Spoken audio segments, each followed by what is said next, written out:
Beijo. Amém. Vamos abrir nossa Bíblia no livro de Oséias. Oséias fica depois de Daniel. Achou Daniel, achou Isaías, Jeremias, Lamentações, Daniel e Oséias, capítulo 2.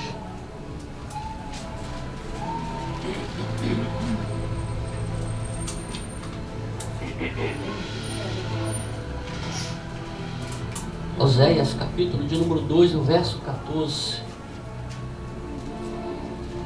Amém? Todos acharam? Amém. Oséias é um dos profetas menores. Diz assim o versículo 14: Portanto, eis que eu a atrairei e a levarei para o deserto e lhe falarei ao coração. De novo. Portanto, eis que eu a atrairei e a levarei para o deserto e lhe falarei ao coração. Pode sentar. E agora Deus.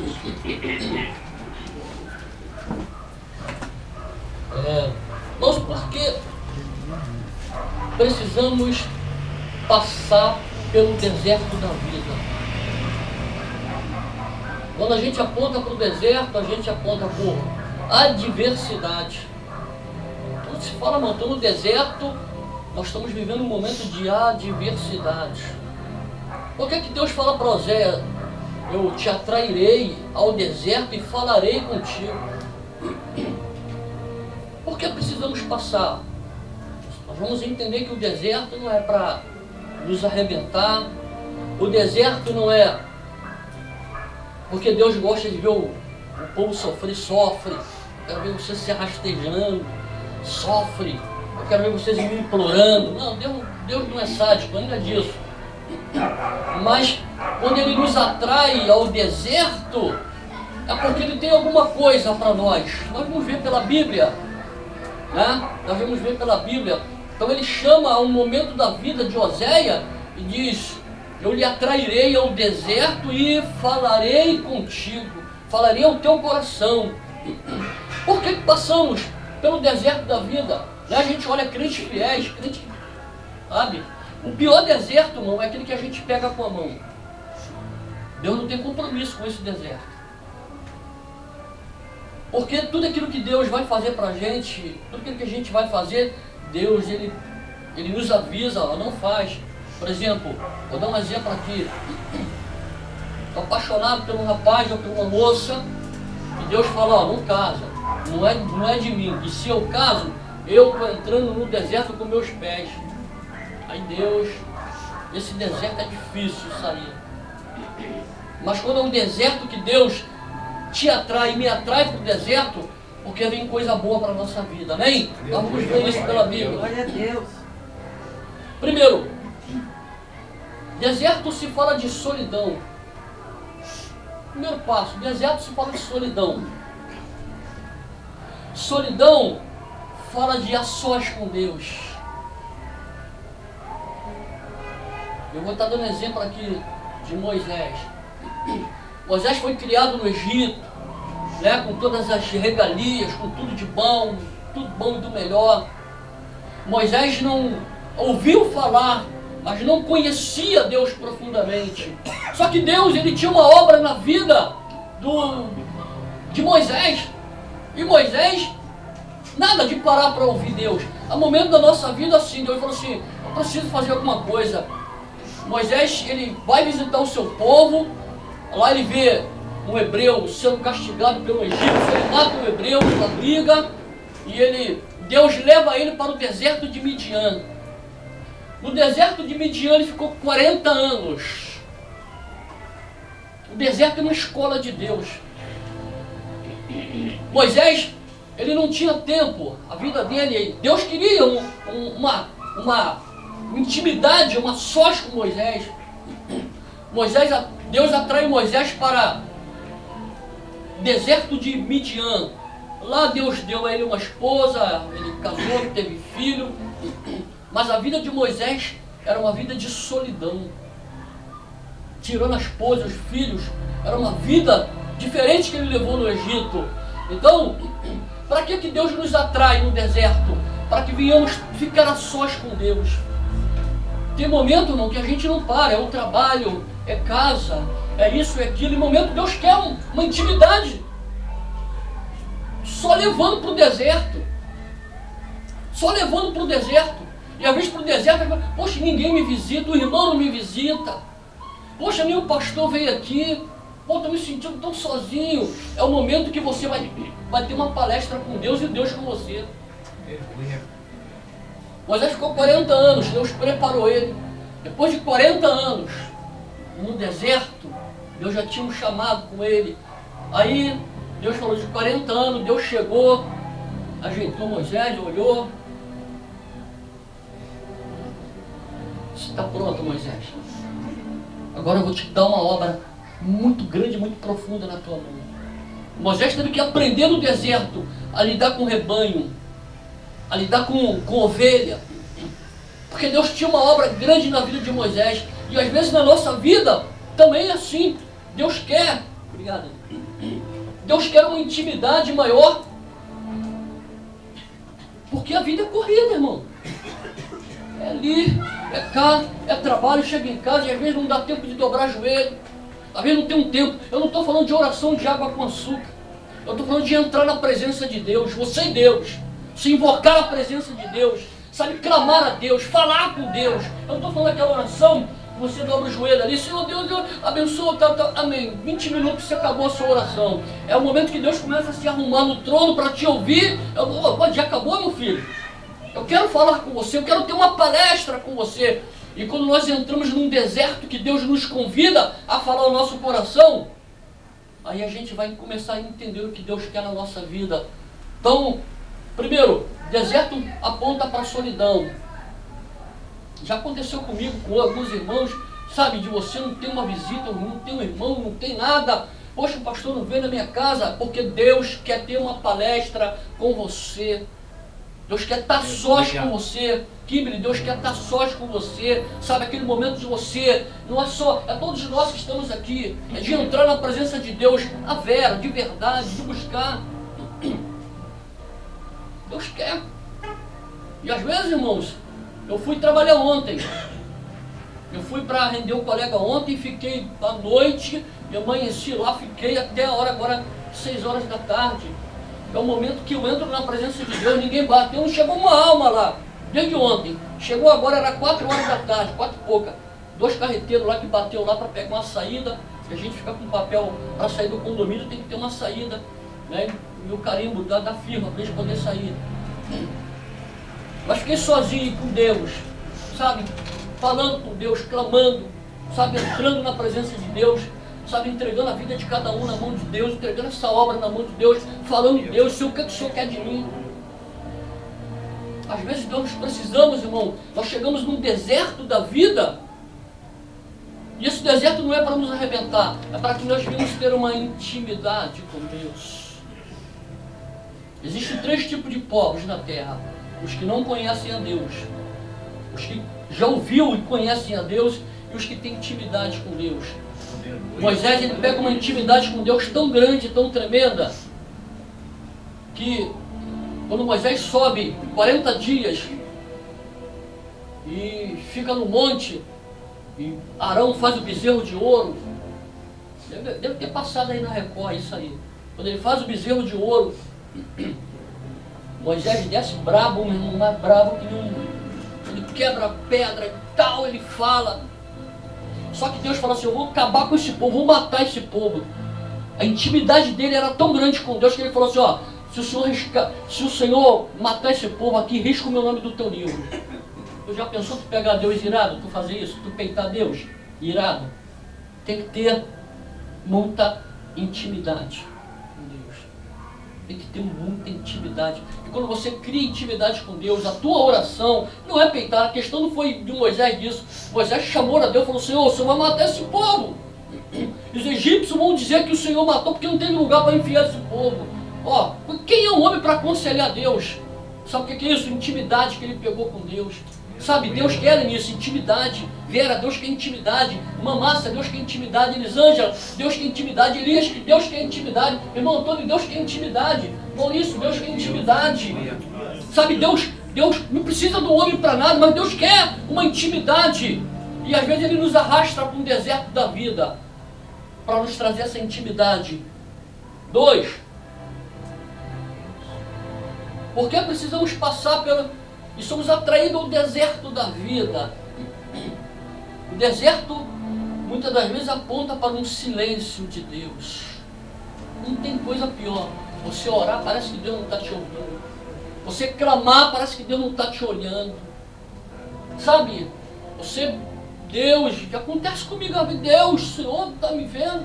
Deus, eu quero ver essa obra crescer, eu quero ver milagre, eu quero ver isso e tal. E você não tem resposta de Deus.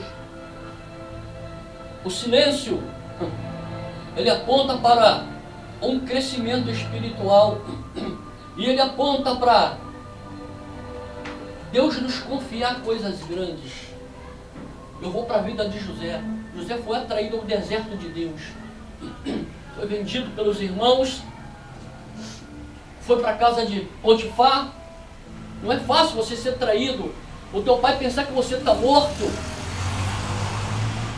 Você ser vendido pelos teus próprios irmãos de sangue. Ser traído. Quando você é traído por alguém, você suporta.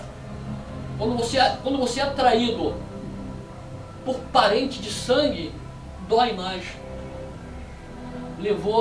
Ficou lá, sendo fiel. De repente a mulher de Potifar se encanta com ele e olha para ele, e ele sai fora, e ele acaba sendo acusado pela mulher. Ele vai para a prisão, fica durante 2 anos. Você não vê em parte nenhuma da Bíblia, eu já li e já reli várias vezes. Não tem um momento que Deus falou com ele. Deus teve um silêncio muito grande e profundo na vida de José. José estava sendo arrastado para o deserto de Deus. O deserto de Deus é uma escola para a nossa vida. Quer ter crescimento espiritual? Eu vou te provar que ele teve um crescimento espiritual. Meu irmão, o camarada ficou lá 2 anos, Deus não falou com o cara. O cara dentro, sabe como é que era o calabouço? Os caras faziam as suas necessidades, era um buraco. O camarada baixava ali no buraco ali e era ali mesmo. Não tinha comissões de direitos humanos, uma prisão que nem esse camarada tem hoje. Ah, não pode. O cara foi para um calabouço escuro, não via a luz do dia, era um quadrado que o sol batia um pouquinho, entrava para dar uma claridade. E durante o tempo, um homem com a vida correta de José, Deus não deu uma palavra para José. E eu gosto muito de um hino que diz que quando Deus está em silêncio, é porque Ele está trabalhando. Deixa eu te dar uma boa notícia. Deus está em silêncio na tua vida, na minha vida. Ele está trabalhando. Glória a Deus. Até tirar. A escola de Deus é tremenda, irmão. José, sabe por que Deus estava treinando a José? Para que José tivesse algo grande na mão dele. E é provado que quando uma coisa vem fácil na nossa mão, nós desperdiçamos fácil. Dinheiro fácil vai embora fácil. Eu vi uma reportagem uma certa vez do primeiro ou segundo camarada que ganhou na época. Eu jogava nessa época na loteria, fazia 13 pontos, ganhava. Lembra, irmão? Essa camarada da Bahia ganhou, o cara ganhou 11 milhões na época, 11 milhões. O camarada hoje está trabalhando de empregado. Porque o dinheiro veio fácil, foi embora fácil. Gastou ele mesmo, o repórter perguntou a ele, churrasco, mulherada, comprou carro. É teu pau. O cara ganha 11 milhões. E Deus não quer aquilo que Ele tem para a nossa vida, que nós vimos desperdiçar. Porque valeu. A gente sabe que valeu. Então quando Deus quer te dar alguma coisa grande na tua vida e na minha vida, aí José é preparado. Depois de 17 anos longe do pai, longe dos irmãos, sem nunca Deus dar uma resposta, por que os irmãos dele traíram ele? Irmão, a maior faculdade da vida é a escola de Deus. A maior faculdade da vida, não tem questionamento. Josué Irion, quando ele foi para a cortina de ferro, ele foi para pregar o evangelho missionário, passando prova tremenda, perseguição. E um dia eles voltaram de uma cruzada e só tinha um pedaço de pão. Eles tiveram que pegar um sapato, um salto do sapato para quebrar o pão para comer. E ele começou a comer, e diz que as lágrimas dele começou a descer. Porque na casa dele ele tinha do bom e do melhor. E ele começou a comer. Aí ele falou que Deus veio pela madrugada, ele chorando, comendo aquele pão duro, roendo aquele pão. Deus veio pela madrugada e falou com ele: bem-vindo ao meu discipulado. Bem-vindo ao meu discipulado. Aqui não tem mamãe, não tem papai. A escola de Deus, irmão, mas também fez esse homem ser um homem que deu 16 voltas ao mundo pregando o Evangelho. O camarada que quebraram as duas pernas dele num país, não estou me lembrando agora, quebraram as duas pernas dele, porque ele estava levando Bíblia e pregando a palavra de Deus. Mas anos depois, ele foi, como é que dá o nome? Foi congratulado, ele foi honrado num país, ele assinou com uma caneta de ouro, e ele pegou a caneta, ele assinou, né, que ele podia entrar no país, nesse país sem visto, precisava de visto, precisava de passaporte, ele entrava e saía a hora que ele quisesse. E o chefe de Estado abençoou esse homem de uma tal maneira, e ele pegou um livro e escreveu, né, glorificando e exaltou o nome do Senhor no livro que ele escreveu para a glória do nome do Senhor. Irmão, aprenda uma coisa: quando Deus quer te dar uma coisa grande, José, Deus em silêncio, mas chegou um tempo que Deus falou assim: agora eu te tiro do deserto, tu vai ser o segundo homem dentro do Egito, tu vai ser o segundo homem dentro do Egito. Rapaz, José estava por cima da carne seca. Depois de Faraó, quem mandava o negócio era ele. Olha, não quero nem saber disso aí, que comanda esse treco aí. Só não manda em mim, mas o resto é que pode mandar tudo. O camarada botou para quebrar. E sabe o que acontece? Os irmãos comem na mão dele. Ele conhece os irmãos, mas os irmãos não conhecem ele. Se você ainda não leu a história de José, leia, que é muito lindo. E ele, olha, e ele tinha poder para mandar matar os seus irmãos. Prova que ele teve um crescimento espiritual é que ele perdoou os irmãos. Glória a Deus. Quando você perdoa, você prova que você tem um crescimento espiritual. Tremendo, irmão. Deserto de Deus, às vezes é silêncio. Deus está em silêncio com você. Glorifica a Deus. Deus está em silêncio na minha vida. Glorifica a Deus, porque Ele está trabalhando na minha e na tua vida. Sabe, quando Ele está trabalhando, Ele vai nos dar coisas grandes, para com que a gente não venha jogar fora ou venha desperdiçar. 3. Porque somos atraídos ao deserto da vida. 3. Deserto aponta para confronto. E quando se fala de confronto na Bíblia, a gente vai logo para Davi. Confronto quer dizer aprender a guerrear. Menino, 16, 17, 15 anos, nessa faixa. Jessé chega lá para ele: olha, vim aqui ungindo os teus filhos. Todo mundo conhece essa história, não é esse, não é esse, não é esse. Acabou os seus filhos? Não, mano. Então Zé Minhoca lá. O Zé Minhoca lá nos fundos, lá que está cuidando de gato, chama ele lá e ninguém vai sentar à mesa enquanto ele não chegar aqui. E foi aquele menino. Aí deu o azeite sobre ele. Capítulo 16, no verso 13, diz que o Espírito Santo entrou na vida de Davi. Tu acha que ele já foi rei lá naquele dia? O cara foi perseguido implacavelmente por Saul. Sabe, confronto. Saul querendo matar ele. Ele pega o pai e a mãe dele, ele leva para o rei dos Moabitas.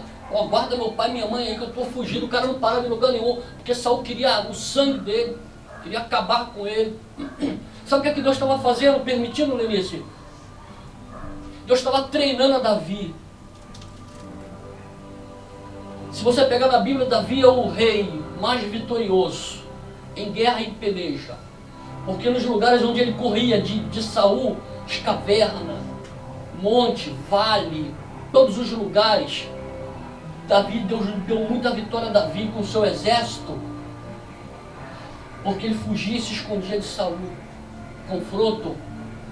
Segundo Samuel capítulo 5, ele se torna, depois de 15 para 16 anos, Davi se torna rei de todo Israel.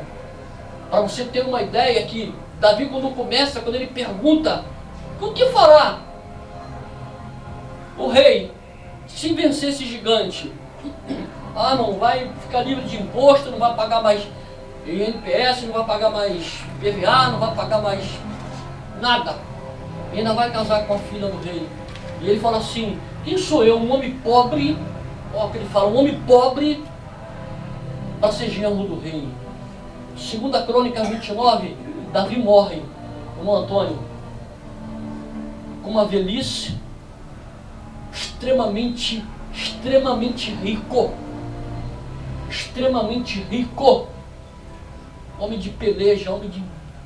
Sabe, foi o rei mais vitorioso. Para você ter uma ideia, até hoje, na bandeira de Israel, tem a estrela de Davi. Até hoje, na bandeira de Israel, tem a estrela de Davi. Qualquer rei depois de Davi, quando quisesse, irmão, seja fiel como Davi, teu pai. Davi falhou, adulterou, sabe, participou de um homicídio, fez tudo, mas foi um rei vitorioso, porque Deus assim o treinou para que ele fosse vitorioso. Querido, estamos em guerra. Como é que se vence uma guerra? Oração. Como é que se vence uma guerra? A guerra se vence no jejum, na oração, na dedicação. Olha, temos um exemplo aqui, domingo da Santa Ceia. Uma Vera estava lá, labirintite, que não podia andar. Deus levanta e vai, para guerrear, para ser vitorioso, tem que estar na guerra. Ou na guerra espiritual não adianta. Ou você levanta e guerreia, ou a gente fica prostrado. Ela levantou e veio para a guerra, chegou aqui, acabou o culto, ela já estava diferente, até hoje não deu mais nada. Glória a Deus. Labirintite não tem cura. Ela vai fazer um exame para poder constatar, para a gente glorificar o nome do Senhor. Aleluia, glória a Deus. Desde 20 e poucos anos, já está com 60, desde 20 e poucos anos, né? Ela tem isso, tá, que não levanta. Sabe o quê? É guerra. É guerra. Eu não estou falando, há dores que realmente não dá para você estar. Tem coisas que não dá, mas tem coisas que dá. Eu levanto e eu venho para a guerra. Eu venho para a peleja, sabe por quê? Porque na peleja Deus vai me curar. Na peleja Deus vai me abençoar. Precisamos aprender a confrontar. 4. Quando se fala... Por que somos atraídos ao deserto da vida? Quando se fala de deserto, não se fala de servidão. Quando se fala de servidão, a gente lembra de o povo de Israel. Quando as coisas apertaram para Israel, Israel lembrou de Deus. O que Deus queria? Que Israel confiasse nele. Por que você acha que Deus fez os sinais todo o tempo? Não precisava nada daquilo. Deus, ele sabe como trabalhar na tua vida e na minha vida, na vida. Deus criou o ser humano, ele sabe. Deus poderia ter chegado ali no Egito e arrancado o povo e ponto final. Mas Deus fez sinais, maravilha, sabe? Praga das rãs, da saraiva, das trevas, foi tudo. Deus estava mostrando ao povo, eu quero que vocês saiam daqui do Egito, mas que vocês aprendam a confiar em mim. Israel precisava, irmão, confiar. Uma coisa é você falar, eu confio em Deus, mas o seu coração está desesperado. Atitude vale mais do que 1000 palavras. Sabe quando eu falo, Deus, eu confio em Ti, Deus está olhando no meu coração, e o meu coração está dizendo, pô, não é bem assim não. Por isso que às vezes nós não conseguimos realmente alguma coisa, porque Deus não atenta para a nossa boca. É a mesma coisa eu falar para a Fátima, olha, eu te amo, mas se eu maltrato ela, atitude vale mais. Eu posso falar que não amo, mas trato bem. Atitude vale mais do que 1000 palavras. Aleluia, glória a Deus. Deus queria isso com Israel. Israel saiu e cantaram, depois que o mar abriu, o povo saiu, Miriam pega o pandeiro, chocalho e o bumbo, e vai, as mulheres tudo cantando, Deus é nosso Deus e tal. Eu falei, eu quero isso aí. Mas Deus sabia que o povo não confiava, sabe por quê? Porque quando teve que chegar a hora do vamos ver, a hora da verdade, a hora de Deus entregar, mandou Josué espiar a terra, Josué e Caleb, mais 10. Só os 2 voltaram com boa palavra. O resto não voou nada, meu irmão. O mesmo povo que falava com a boca, Deus, eu confio em Ti. Nós precisamos confiar com o coração. Se você vê cura de repente, meu irmão, não depende de igreja cheia de vazio, de quem vai orar, de quem deixou de orar. Sabe, o milagre está relacionado à fé do meu coração. Não é a fé da minha boca. Deus não atenta para a fé da minha boca. Essa noite foi falado aqui muito fé. Sabe, aquele camarada, a saudação da Marcela. Irmão, o cara deixou Jesus maravilhado. Não, você entra na minha casa não.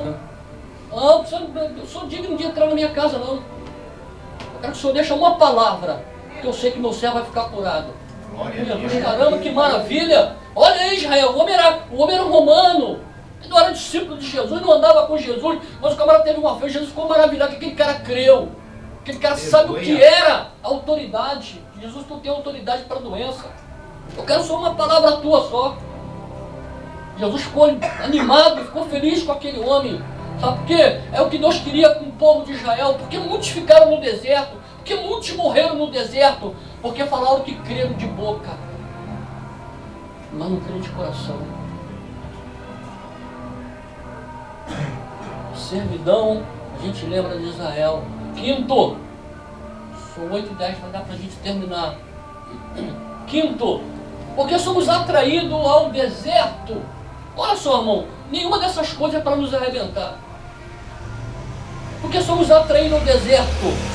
Quando você fala de deserto, você olha para a aflição. E quando você se fala de aflição, você fala que nós precisamos aprender a obedecer. Aleluia. Eu aponto para a vida de Jonas. Deus tinha muitos profetas naquela época. Muitos profetas. Mas Deus olhou, no meio de todos aqueles profetas, Deus olhou para Jonas. Jonas, vai a Nínive. Deus sabia? Claro que Deus sabia. Ninguém engana a Deus. Vai a Nínive e prega contra ela. Nínive era uma cidade tão violenta, irmão Antônio. Os camaradas matavam o pessoal e colocavam na entrada da porta da cidade, cabeça. Mulheres grávidas, eles rasgavam a mulher e tiravam o feto. Os camaradas eram endemoniados, matavam. Tremendo. Deus falou assim: eu vou acabar com essa cidade, mas eu vou dar uma oportunidade. Vai lá, profeta, e prega. Jonas sabia. Eu falei: pô, meu Jonas, eu quero mais que ele morra. Jonas não foi para lá porque ele estava com medo. Jonas não foi para lá porque ele sabia que Deus era Deus de misericórdia e não deu outra. Aí Jonas teve que passar por aflição. Caiu fora, comprou a passagemzinha e tal, entrou para dentro do barco e foi para Tarse, atual Espanha hoje. Foi para Tarse. Aí Deus falou: não vai me obedecer não, então vai para a aflição, meu filho. Aí o pessoal lá, todo mundo no mar, Deus agitou o mar ficou doido. E lá o povo joga, não, mas vou no mar, o peixe veio e pum, comeu. O cara ficou vivo 3 dias. Tu imagina o que passa pela cabeça? É aflição pela desobediência. O cara ficou 3 dias dentro de um peixe. Irmão, só viajando pelos mares. Sabe qual foi a oração dele? Uma oração de humilhação dentro. Oração de humilhação dentro do peixe. Amando Deus, tem misericórdia. Onde o Senhor me mandar? Sabe qual é o nosso problema? Que Deus manda a gente fazer uma coisa, a gente não faz. Mas quando a gente está na aflição, Senhor, agora eu vou fazer. É preciso passar por aflição? Claro que não. Somos atraídos, irmão, para o deserto para aprender a obedecer a Deus. Não precisa de profeta não, irmão. Aí quando ele orou, se humilhou 3 dias depois, cara, sem saber o que ia acontecer, sem respirar, lugar gosmento, lugar escuro. Ele diz que ele gritou do ventre do inferno. Olha, a comparação que ele fez. Gritei do fundo do inferno. Meu irmão, se você saber, uma escuridão tremendo, você vivo ali dentro, se você morreu, acabou, irmão. Mas você vivo, daqui a pouco, vivendo o tamanho das presas. Essas presas vão me pegar aqui dentro. Meu irmão, é o momento. Aí quando ele orou, se humilhou, Deus deu ordem ao peixe, o peixe veio, Jonas saiu todo gosbento, mas feliz da vida que estava vivo. Olha, Deus é maravilhoso, olha, eu vou pregar. E pregou. Quando ele entra pela cidade pregando, o rei e todo aquele povo se converteram ao Senhor. 120.000 almas se converteram a Deus. O rei colocou um jejum que até os animais ficaram sem comer. Nem gato, nem cachorro, nem vaca, nem boi. Ninguém bebe, ninguém come. Vamos nos humilhar na presença de Deus, porque o pecado daquela cidade era grande. Muito grande. Aí Deus... Aí você vai entender no capítulo 4 de Jonas, que ele fica triste. Deus é um psicólogo tremendo. E Deus olhou a tristeza de Jonas. Não, está triste por quê? Aí Deus, o que Deus faz? Faz nascer uma borboleira e o sol comendo o crânio de Jonas, comendo o crânio de Jonas. Aí Deus faz nascer uma borboleira de uma hora para outra. A borboleira cresce e cria uma sombra. Aí Jonas, que maravilha. Deus vai e manda um verme, o verme mata a borboleira e fica o sol. Ele fica todo chateado. E Deus fala, ué, Jonas, você está chateado por causa da borboleira que morreu? Será que eu não teria pena de 120.000 almas que não sabem definir da sua esquerda para a sua direita? E Jonas teve que se calar. Mas às vezes nós entramos no deserto de Deus para aprender a obedecer. Não entra não, irmão. Não entra não, porque a aflição é terrível. Obedece a Deus. O que Deus mandar você fazer, onde Deus mandar você ir, vai. O que Deus mandar você cantar, você canta. O que Deus mandar você pregar, você prega. Deus mandou você vir bem com culto. Deus colocou você aqui, fica aqui. Deus está te chamando, Deus está fazendo. Obedeça. Porque a aflição é terrível. Sexta. Porque somos atraídos ao deserto da vida. Quando se fala atraído ao deserto da vida, eu falo de ausência de força, às vezes, para caminhar. E quando eu falo de ausência de força, eu lembro de Sansão. Deus abençoou Sansão de uma maneira tão tremenda. Você imagina um camarada arrancar um portão de uma cidade na mão. Você imagina um camarada pegar 1.000 homens e arrebentar os 1.000. Você não tem noção, que é 1.000 homens. Imagina 1.000 pessoas contra você. Nem Bruce Lee, nem Steve Seagal. 1.000. Irmão, o camarada botou para quebrar. Sansão andou um tempo achando que ele era o bambambam do negócio. E quando se fala de perder, de ausência de força, é para aprender muitas das vezes a dominar a nossa natureza terrena e o nosso ego. Sabe? Quando a pessoa com o ego muito lá em cima, Deus dá logo uma batida no bichinho. Segura aí, meu filho. Abaixa um bocadinho, abaixa a tua bola. Parada que não era nada, começou do nada. Humilde, dava até pena da humildade. Deus batizou com o Espírito Santo. Deu os dons. Sabe? Começou pequenininho, começou a cantar, Deus explodiu, começou a abençoar. Pronto, já mudou o negócio. Eu sempre cito Provérbio 16:18, que a soberba precede a ruína e a altivez de espírito precede a queda. Tu vê muita gente caído. Deus leva ao deserto da vida para aprender a dominar a sua natureza e o seu ego.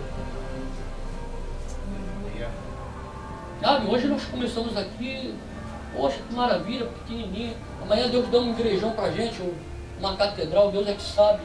Um igrejão lá, o pastor Paulo já não fala mais com ninguém. Já não fica mais no meio dos irmãos. Deixa que o pastor Miguel resolve aí. Aí Deus fala assim, vou te abater, meu filho. Vou te abater para não te perder. Às vezes Deus nos abate para não nos perder. Sansão, quando estava achando que era o dono da cocada preta, com o negócio todo, meu irmão, desobedeceu, que ele não podia tocar em nada morto, tocou no leão, pegou mel. Deus mandou com que ele não se casasse com mulher estranha, ele se apaixonou por uma prostituta, e a prostituta meteu ele no brejo. lá. Sansão, meu amor, eu te amo, Sansão. O que consiste a tua força? Começou com a brincadeira. Brincar com o pecado, irmão. E todas as vezes que... Olha os filisteus entrando aí. Arrebentar os caras. Mas chegou um tempo que quando ele falou, não, o que consiste as minhas forças? Eu sou nazireu desde de criança, meu cabelo não passa. A gente precisa entender uma coisa, que a força não estava no cabelo de Sansão. Você vê filme, programa. Eu vi aquele programa do Chapolin Colorado lá que tirava a peruca do cara, o cara perdia a força. A força não estava. A força estava na obediência e no chamado de Sansão. E aí era uma outra coisa. Não era um cabelo, era o Espírito Santo que estava na vida de Sansão. A mulher deita o Sansão no colo, né? Coça a cabeça dele e tal, ele tira aquele cochilinho, a mulher mexe. Ai, meu filho. Sansão veio os filisteus. E Sansão, quando sai de novo, aí diz o relato que ele não sabia que o Espírito do Senhor já havia saído da vida dele. Acabou a força do homem, irmão. Vai para bater. Sabe para onde foi? Foi pego. A primeira coisa que fizeram foi arrancar os olhos dele. Eu não tinha anestesia não. Meteram lá e pum! Arrancaram os 2 olhos dele. Ou seja, a visão espiritual do cara acabou. O cara ficou moendo na moenda. Com a força, sendo palhaço dos outros. Aí, Sansão, é um palhaço. Cadê a tua força, Sansão, agora? É que nem acontece, irmão, com um crente que se desvia. Passa com a Bíblia, Pai do Senhor, fala de Jesus. Amanhã o cara tá bebendo no bar. Os camaradas falam, ei, meu irmão, tu não era crente, cara. Tu não era crente. Ó, olha o crente ali, irmão, ali, ó. Irmão, ó, irmão, Pai do Senhor, irmão. O cara fica sendo bobo da corte no mundo. Aprenda uma coisa, quando Deus te tira do mundo, o mundo não te recebe mais. Tu não vai ser mais a mesma coisa. Sansão foi, ele fez a última oração. A última oração, mas ele morreu também. Sansão jogou Israel durante 20 anos. Durante 20 anos. Mas pouco fez, não conseguiu libertar o povo. A soberba nova, ela arrebenta o sujeito.